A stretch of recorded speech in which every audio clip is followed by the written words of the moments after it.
Hi, everyone. Welcome, dear friends. Welcome, Yuri Castro, to another episode of Psychology and Spirituality, where we explore today the deep meaning point, right, Yuri, between Spiritist psychology, Spiritist philosophy, Spiritist psychology, science, and all in between when we discuss many different topics.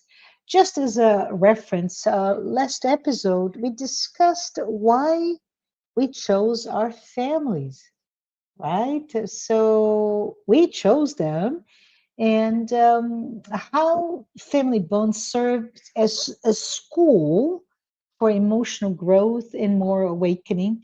And in doing so, they invite us to reflect on how love heals conflicts, especially those inherited conflicts. But Yuri, how you doing today? It's so good to have you back to our podcast, and just wanted to see how's everything on your end.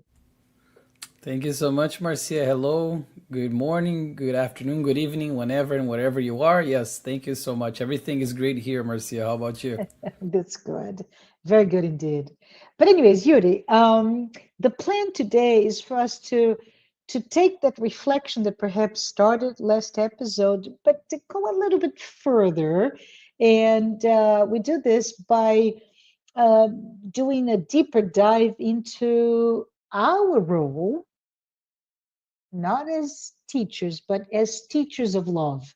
And it's very interesting because Joanna de Ângelis has through her work, invited us to understand that the peace of the world begins in how we educate, how we love, and how we shape our children's souls.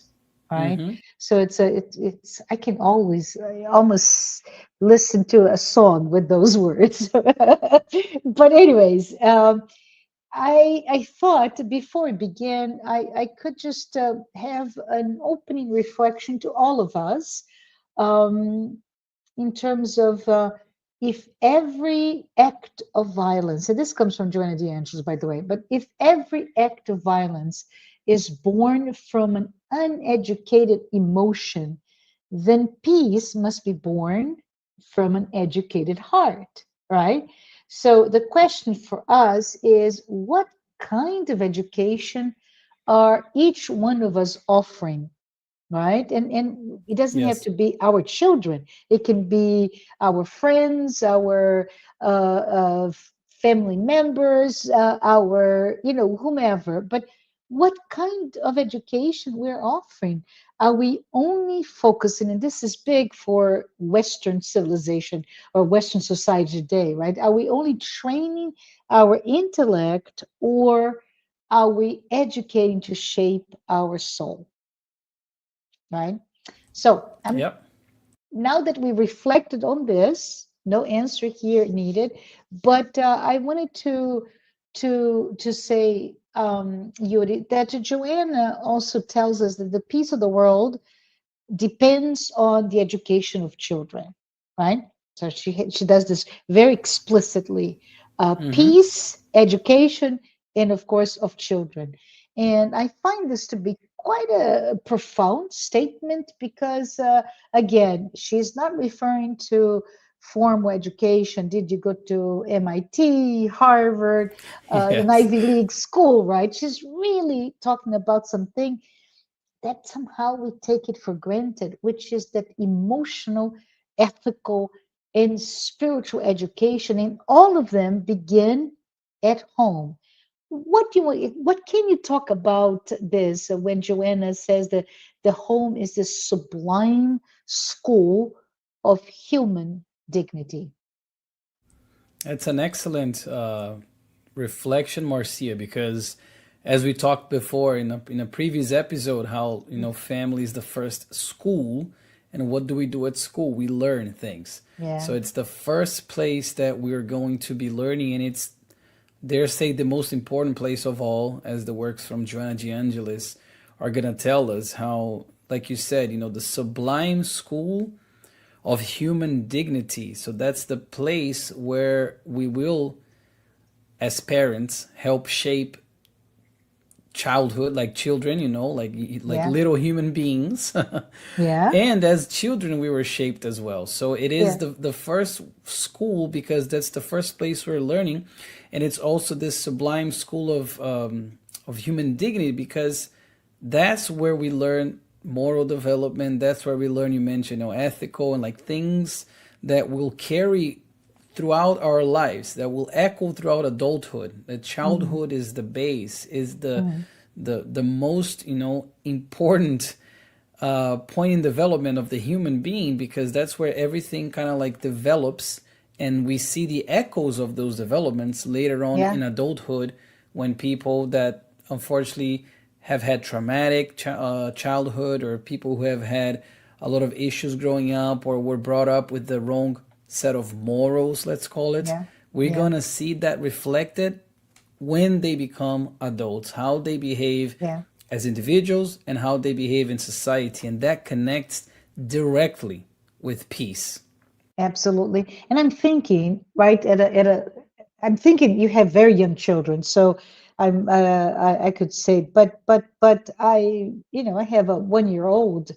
How can I teach? And in my thought process here, if you even um, dumb it down, if you will, right? Parents, all of us, we teach even through our daily attitude, right? Are we grumpy all the time?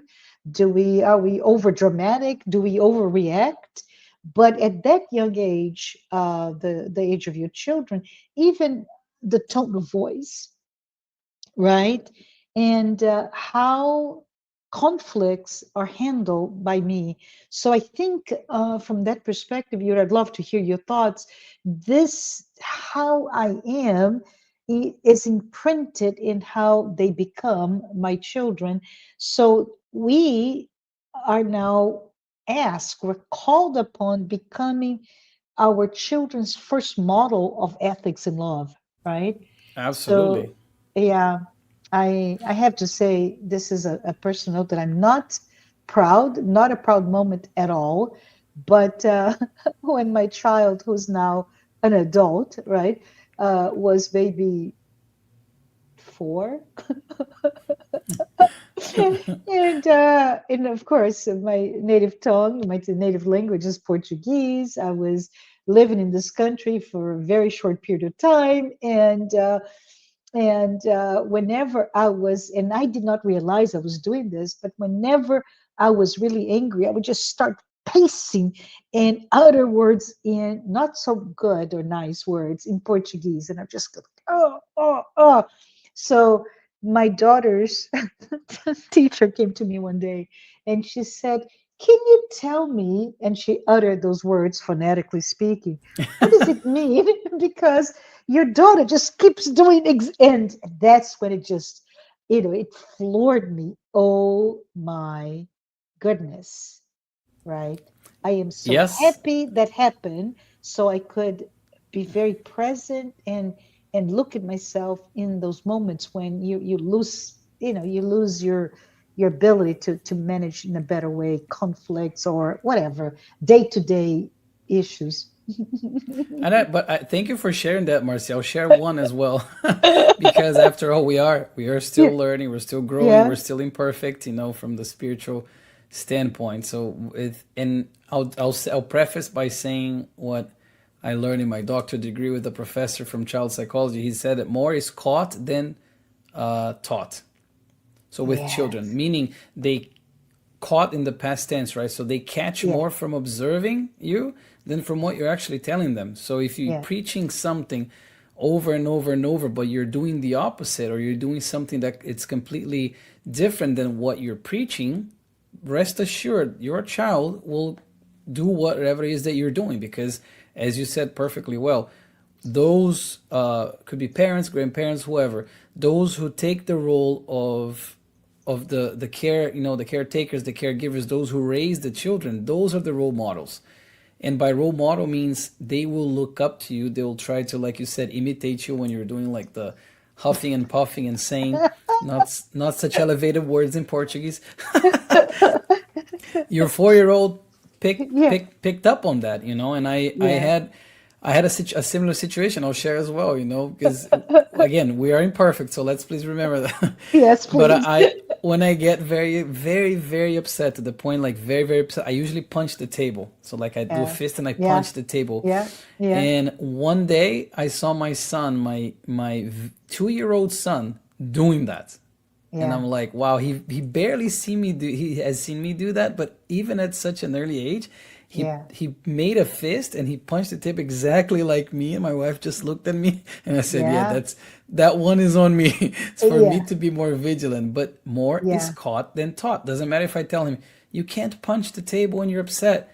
If he sees me doing it, he Yeah. will do it. It's over. It's over, right? Your words have no meaning anymore, right? They do And have no meaning. So we are, like I said, I want to say it again, more is caught than taught. So for those parents out there, for those who are raising, especially the younger ones, always yeah, remember that. Doesn't matter if you're trying to preach something 90% of the time. If you do 10% the opposite, they will catch on that. They yeah, will definitely pay attention because yeah, children are more perceptive than we give them credit for. And I think that's yeah, another very interesting tidbit, perhaps, or asterisk to make in this conversation when we're saying, the home as being, the family being the sublime yeah, school of human dignity, where peace begins, and all those things, because whatever it is that we're doing, they are going to pick up on that, even if they're little, yeah, because that's a mistake a lot of parents make, where yeah, they think that because they're children, like my two sons, one is 6, the other is 2, if the fact that they cannot fully express themselves yeah, doesn't mean that they're not paying attention to what I'm saying, what I'm doing, to what my wife is saying, or what she's doing. Even if they can't necessarily imitate the words, they are paying attention to how you behave, the tone of yeah. voice, like you said, the intention, and all those things. So that's like a little like warning, I guess, for For all all the of us, a parents big out there, alert, red flag, please don't do it. And in fact,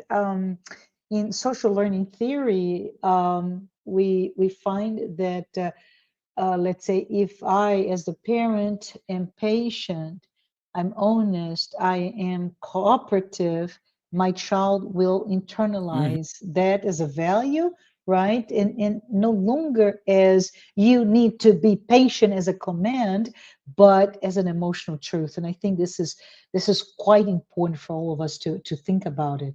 And maybe we can also pivot to something that the Spirit's book tells us, that childhood is this period of innocence, right?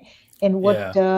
that book is referencing is that the spirit is still malleable, it is still Hmm. receptive to moral guidance. So it's an incredible opportunity for re education, a second chance, if you will, for Yeah. the spirit. Absolutely, and it's interesting again because you're bringing the spiritist perspective. So if we think Hmm. about that, a child Hmm. is a child only in body, because the spirit is an immortal spirit that has lived other lives, that has Yeah, accrued other experiences, yeah, defects, flaws, but also skills and maybe some virtues. So we have to remember that. But the thing which is so interesting is that there's this malleability. They're more pliable when they are yeah, young. Therefore, it is a double responsibility, because you are now, as the again as in the viewpoint of the parents, or the yeah, whoever is raising the child, yeah, you are now the role model for that human being that is very much pliable, thankfully, to yeah, moral development, because that's uh, the biggest challenge is the moral development. Intellectually, they might grow just because their brains are growing, but morals, it doesn't come so naturally as them learning to talk or them learning to walk, which are normal processes that neurodevelopmentally the brain already achieves. mm, You don't need guidance to the point where moral development, that's the one where you yeah, need to be the role model. You need to be able to live what you're preaching. yeah, yeah. So one maybe a reflection point for all of us is that how we as adults may be teaching or reteaching or reliving our own childhood lessons Uh-huh. when we are interacting with our children. and that may be very unconscious, right? Where we have been imprinted, and okay, I'm now a mother, and all of a sudden I'm doing the same, the good, the bad, and the ugly that I learned. But we can stop that, right? We have our ability to say no. For example, I was spoiled, Yuri, in a day and age that my cousins all got spanked. That's a different generation. They were spanked, yelled at, etc. This girl here never got spanked and never, ever, ever got yelled at. Can you imagine that? That the beautiful, nurturing environment from a mother and a father that are so aware of what to do, right? That is it. That is So, very good for you. That's very nice yeah, because it's yeah. not the majority, especially like you said with the Hmm. with your generation. Like Yes, and it's yeah, definitely something that is not so common. It's in fact it's actually uncommon, but it is interesting as well because you said we relive these yes, experiences, yeah, and a lot of the times we don't realize we're reliving. But whenever we say, yeah, "Oh, that's how my parents used to do," or "I never complained when I had to do that," or "I never," yeah, like whenever we're almost like referencing something yeah, that our parents did to yeah, us, or we are already reliving that. And a lot of the yeah, times that there is a trap in that as well that I see in my profession as a child psychologist, yeah. where parents come in and say, "Oh, but I survived this," or "I was able, I turned out Oh, fine." That's the yes, I biggest heard that thing that I before. heard. Yeah, I yeah, turned out fine. So to justify a lot yeah, of wrong behaviors or behaviors yeah. that now we know they're not really ideal. Oh, but I turned out okay. You know, to that you have to be like, okay, really, maybe, but even then, doesn't justify. Yeah, I hear you. I hear you. But maybe if we can now, change a little bit our conversation, because if we go back to Joanna de Ângelis, she emphasizes that every child brings this heavy load, right? You mentioned before, a child is only a child in body, right? There is a spirit that may be Yeah. older than us. So from that perspective, Joanna de Ângelis is very uh, she says this quite well, right? This is this child. So I can you imagine your 2 year old, and he too has this heavy, and I put my hands here because I see like almost like a Hercules with the boulder, right? It's just like this heavy load of experiences from past lives, right? They also bring, just because from an evolutionary perspective, you are today the best version of yourself, right? Yesterday, in another incarnation, for example, you were not so mature as you are today, even though today you're not that good, but you're better today than you were yesterday. But so we can think in terms of that young child that came to your life as your child or whatever, you as a caretaker, that child has that heavy load, but it also brings from those experiences some nature that can be, I don't know, either capricious or generous or fearful or assertive. And those are demonstrated to you, and you even say, how come, right? Yeah. But they're really traces of a spiritual history that it comes with them. I have to tell my daughter, right? She was the oldest, and she was 2 years old, 2 years old, and she was already as assertive as you can imagine. Just she had that big voice, and and as we're talking about this, I'm thinking of her as a child and how it was very clear to me that that was not me, it was her, right? But our task, Yuri, as parents, educators, caregivers, etc., is very delicate because we perhaps should not have the right to suppress whatever you see instinctively coming out of the child, negative or positive, not suppress, but really guide them toward a sense of balance. So, question to you: how can we recognize and guide these innate tendencies without repressing a child? And I'm talking specifically the authentic child. It is a great question, Marcia, because I think a lot of the times parents, and we'll say parents from now, but of course it could be Yeah. grandparents, uncles, Hmm. aunts, or whoever is raising the child. But let's say for the sake A of nanny, right? A nanny, a nanny, or yeah, yeah, whoever is yeah, raising that child. But yeah. let's say parents.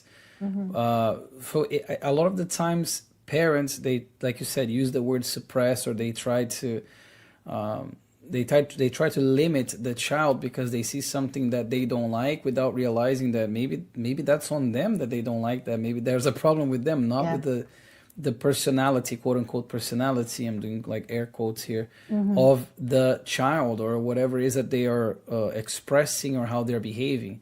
Hmm. The idea to guide the children is the same thing as if let's say you write a scientific paper and you want me to review it. I'm not going to write it as if it was me. I'm going to say, okay, I'm going to respect your style, and here's Hmm. some feedback. It's almost like that. You have to understand that they're coming with their own uniqueness. They're coming with their own baggage of good things as well, Yeah, because the law yeah, of progress is unstoppable, like you already yeah, mentioned. So yeah, they're coming with good things, and a lot of the challenges they come, we will be doing a disservice if we try to limit them to the point just to like release our anxiety. So limit them to the point to relieve my anxiety, where they're not growing as they're supposed to grow, or they're yeah, not yeah, developing those talents and skills that they're supposed to develop. yeah. Yeah. In a note, right, from a spiritist perspective, we are, each one of us, we are exactly where we should be, Yes. right? With the parents that are supposed to be our parents within this um, environment, the context, and the context may be your socioeconomic status, it may be the gender, the nationality, the creed, the educational environment that you're in. We choose, and we are given the best, really curated to get to where we need to be emotionally. And so this discussion is quite important if you think Mm-hmm. about it. If my biggest mission in the world, this today, is to be a caregiver to a child, let's not rush through it. Let's just be very intentional. And I'm thinking back to the question, I would say, right, if I were to answer the question myself, Yuri, I would say that it's remove suppression of a, say, negative tendency. But I think a parent should really be firm but loving at the same time, right? So Yes. you love with discipline and firmness is what will educate by perhaps setting boundaries and limits, and at the same time not hurting, emotionally speaking, that Yeah. child. The setting limits is a good one, because that is Mm, something that a lot of people struggle with. First, mm, understanding, and number two, actually like putting the boundaries and the limits that mm, children do need. Children do need mhm, limits. They need, like teenagers as well, boundaries, and understand that. And there is something that is happening, mhm. especially more nowadays, more than ever, I would say, like at least what research is suggesting, about the anxiety from the parents interfering with how the children can actually fail. And we talked Mhm. about this in previous episodes about the Yeah. helicopter parent, or I said like the snowplower Yes. parent, and Yeah. that style of parenting, and how that prevents them from learning themselves to fail, to fall, and to get up on their own. And so the limits, even the limits when we think about what they're able to do, I have to think, am I limiting my son to the Yeah. point where I'm making him live in a bubble, and then he Yeah. becomes an adult that doesn't know how to handle difficulty, that doesn't know how to handle boredom, the Yeah. biggest one nowadays, one of the biggest Yeah. ones, that doesn't know how to manage his emotions, as to not become, let's say, violent or frustrated, or develop all these mental health conditions that we see developing nowadays. Yeah. what is my role in that, as a parent? So that's something that I always encourage parents, to think to themselves, like, how am I putting the limits and setting the boundaries, and how is that helping them, Hmm. my children, Yeah. Yeah. And I think it's all about consistency as well, right? So be a loving parent all the time, but with love there will be moments of conflict, and those are important because that's when they know, right? They know how to manage their own emotional response when they go through that, including boredom, including frustration, including failure. Those are big, big lessons, don't you think, Yuri?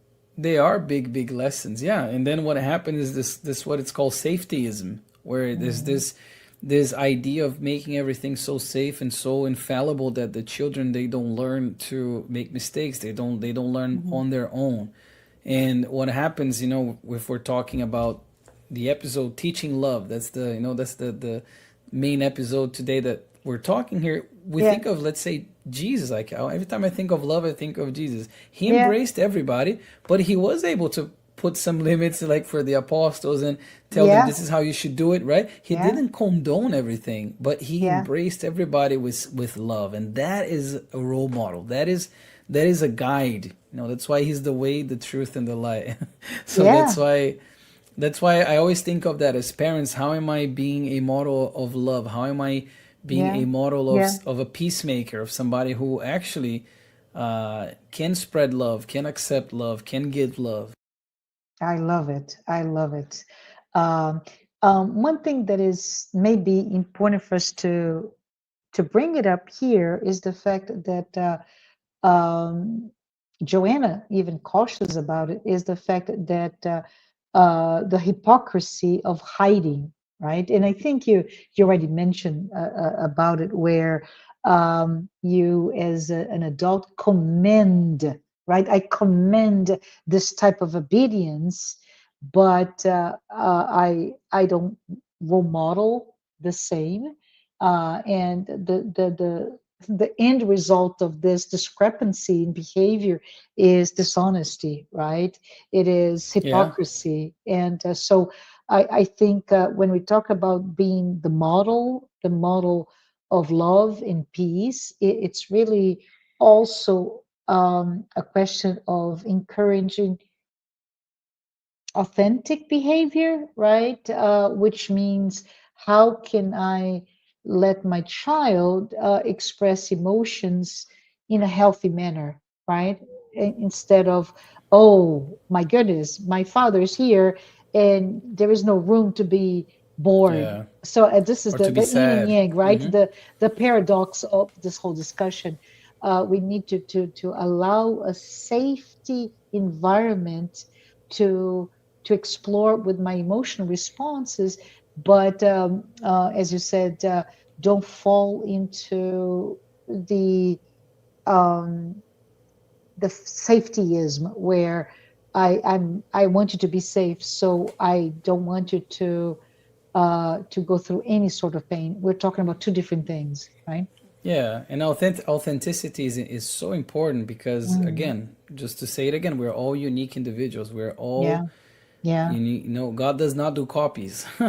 So we're all unique. Snowflakes, snowflakes. Yeah, We are very unique. So understanding that, even though you want your child to conform, or you want your child to be exactly as you are, that's yeah, not the case. You got to yeah, embrace whatever challenges that they have, whatever virtues they bring, yeah, understanding that this specific spirit reincarnated yeah. with you for a reason.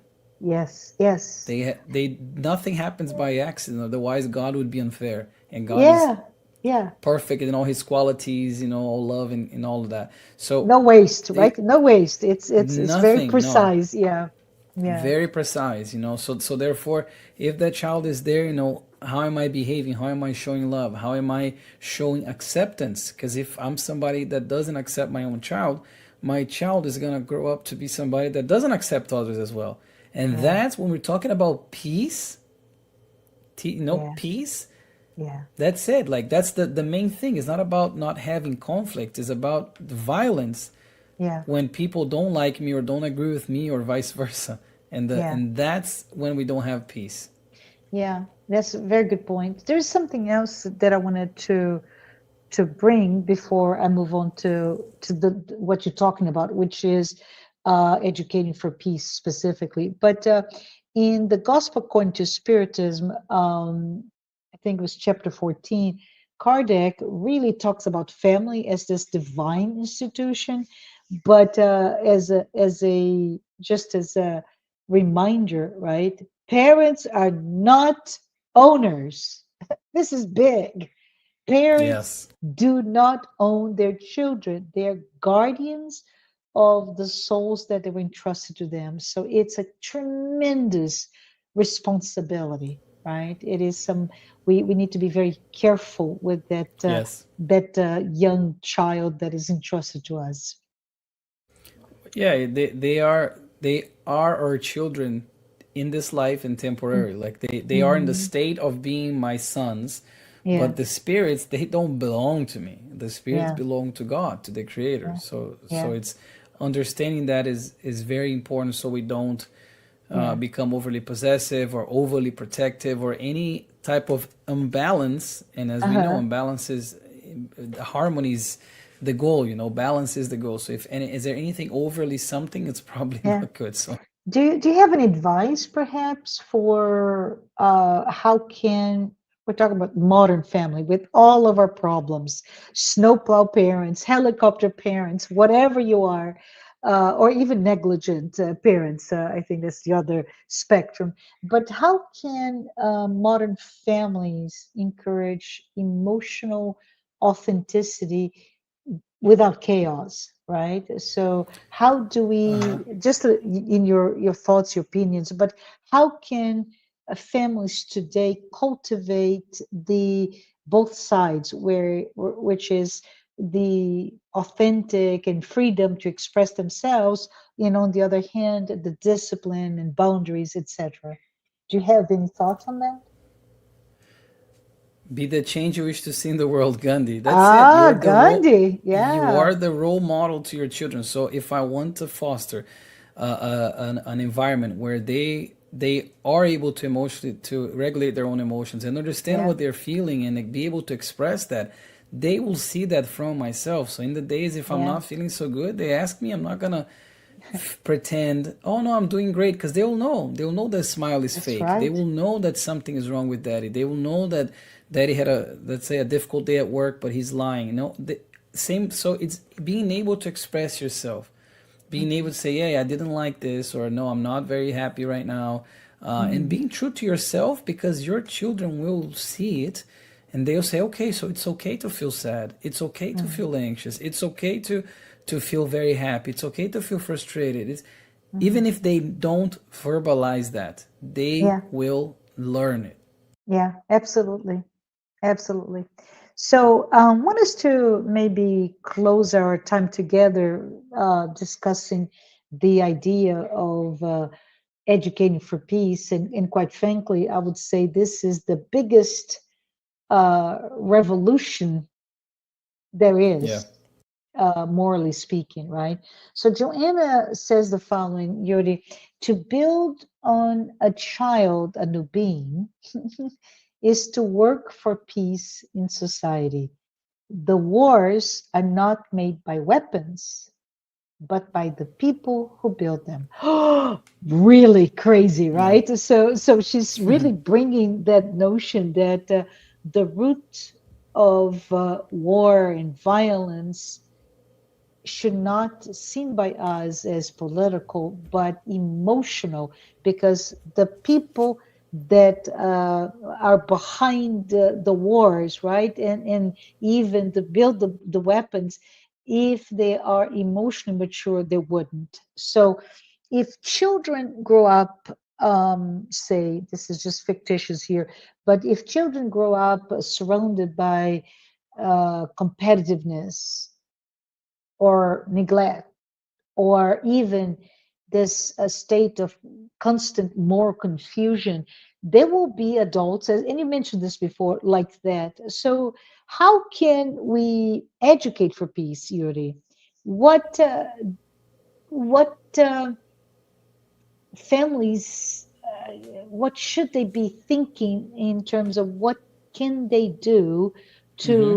to live in that this paradigm? I'm here educating for peace. Yeah, one, I'd say within their own family, their own like families. Let's say, Mm, I'll give my example: myself, my wife, my two sons. So how am I behaving? How am I teaching them? How am I educating my mm, children?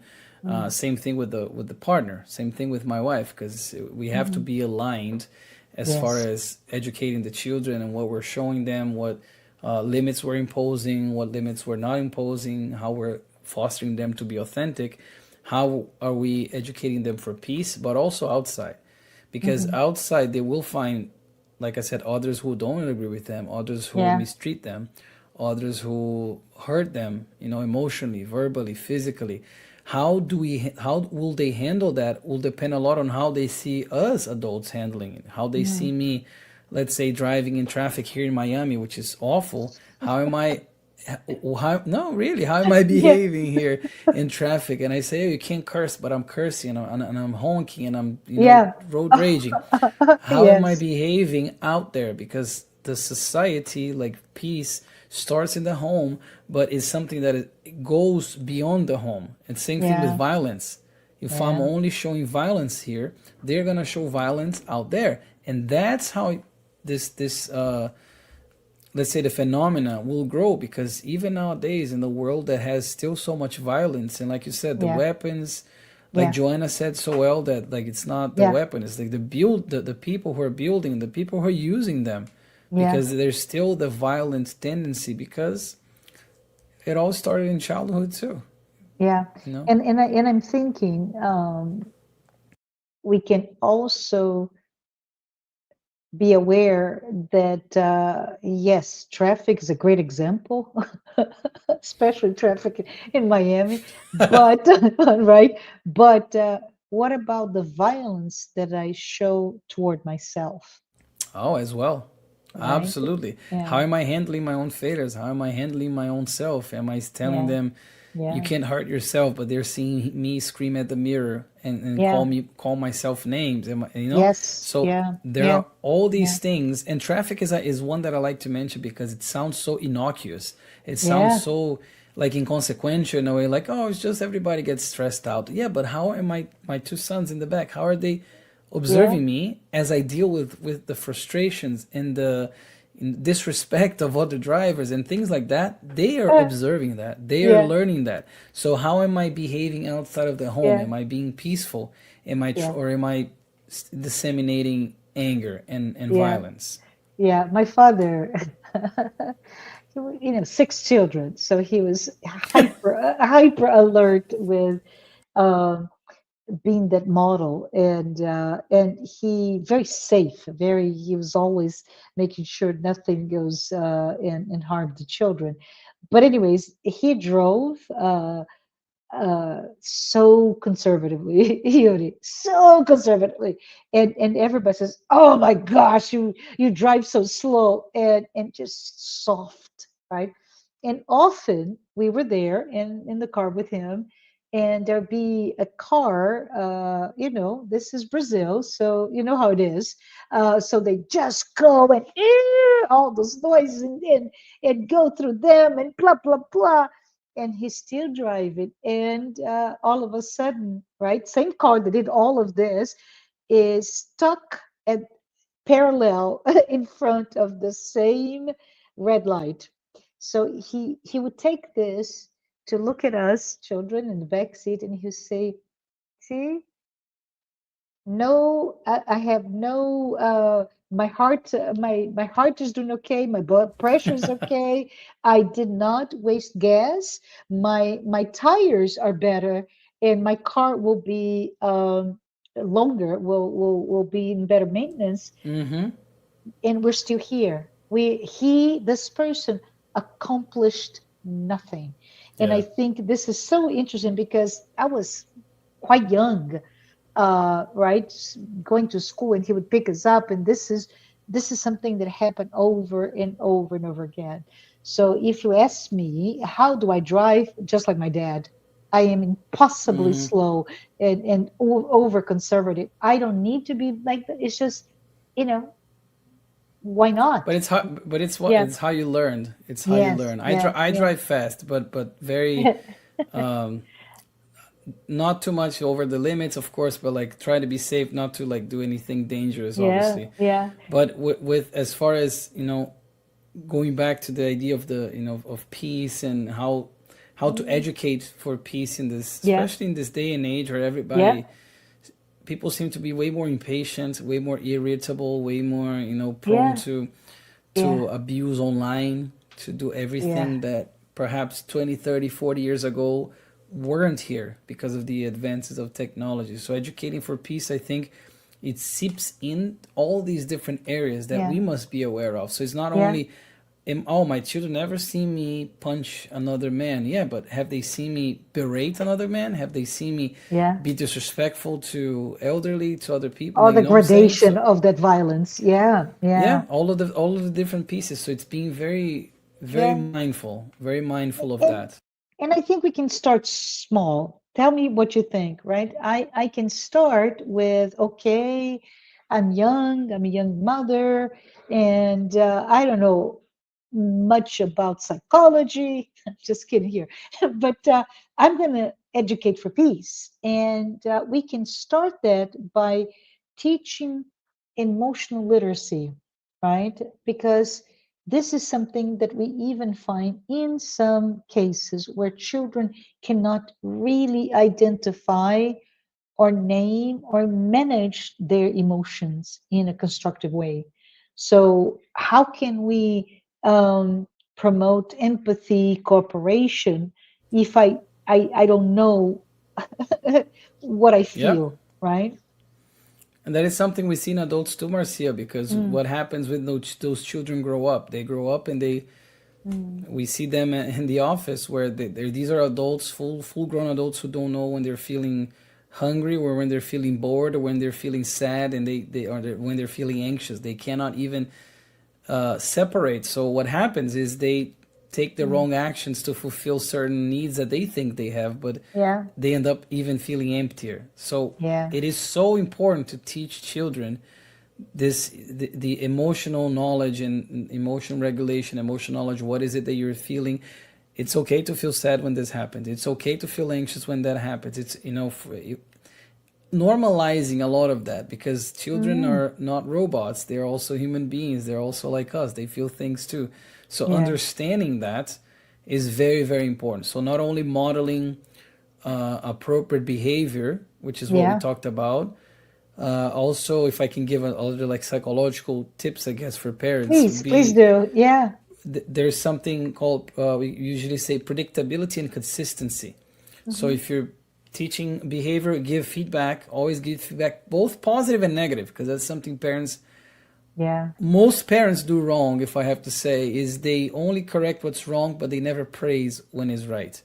So you have to do both things Hmm. and be very predictable, have the very predictable outcome from a behavior you desire, and be consistent with the reward or the punishment.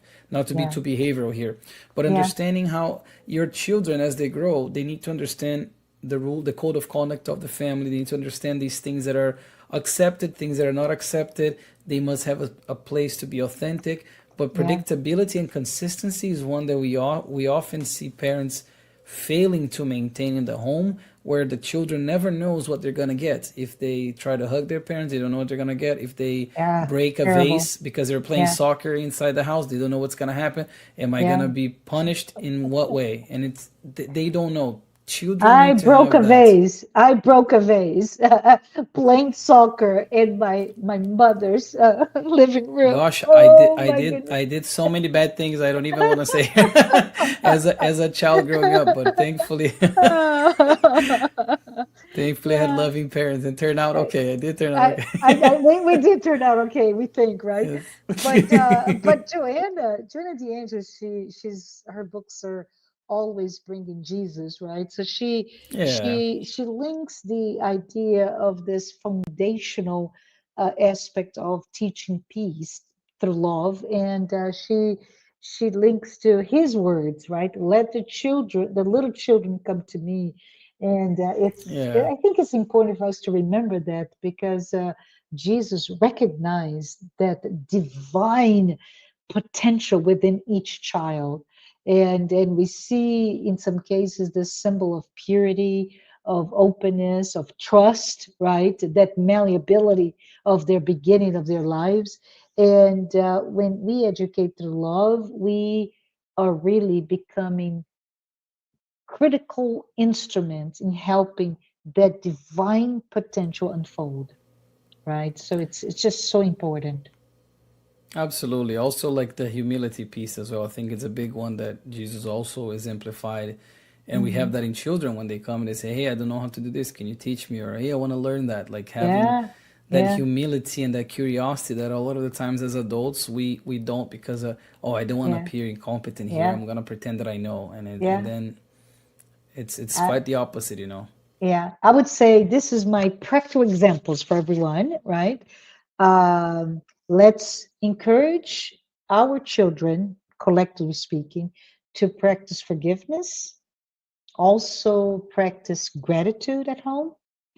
I would also make sure that when we have a certain decision that may be not as popular, right? For example, oh, we're going to go to Orlando and we're going to go to Disney, right? No, it may be that we're not going to Orlando to Disney this year for whatever reason, but sharing those family decisions, good and bad, but listen, encourage their feelings when they get to the news, and finally, really, and this comes from my own experience, right? To replace the idea of a physical punishment that in my generation was, especially with my cousins, right? We are very, very large family, Yuri, but they all talked about how terrible their parents were.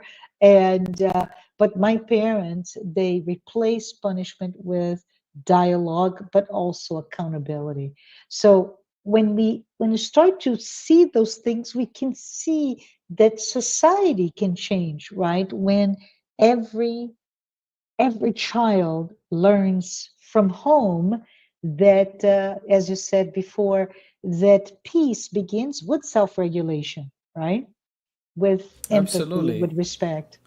And not repeating cycles of pain. That's something we also talk about, you know, not repeating Hmm. these cycles that perhaps were not so helpful as you grew up, and then you Hmm. take that and you say, okay, I'm not gonna do that, and you improve a little bit, and your children, by by as a result, they will improve as well. So that's how we build a peaceful society.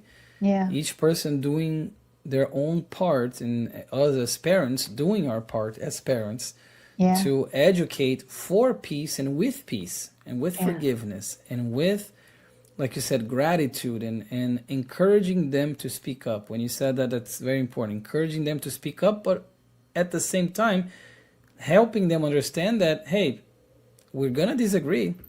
There's yeah, going to be conflict, that we're going to disagree. We're different people. yeah, For like in my house, four of us, right? So yeah, there's going to be conflict, but I want to hear your opinion. I want to hear what you have to say. I want yeah. to hear your frustration. I love it. Yuri, I love this conversation, but we are at time. And as we wrap up, let's maybe recall some of Joanna's message or essential key points, right? And she says to educate with and for love is the most effective method to achieve balance in the family. So we talked about that the education is not control, but it is, maybe we can think of it as a creative outlet, right? Because we can manage and create in terms of the choice of gestures, tone of voice, reactions, so that we are somehow shaping the blueprint of this human soul that has been entrusted to us. So I just think that is so important for us to reflect upon this and our role into it. But thank you, Yuri. Thank you, everyone who's here with us. And for those who are here for the first time, please note that the Psychology and Spirituality weekly talks are based on the works by Joanna de Ângelis, and we appreciate you. We also appreciate our sponsors, Mansão do Caminho, United States Spiritist Federation, International Spiritist Council, and AME Brazil, the Brazilian arm of the global organization called the Medical Spiritist Association. Thank you, everyone, and see you next time. Thank you, and see you next time.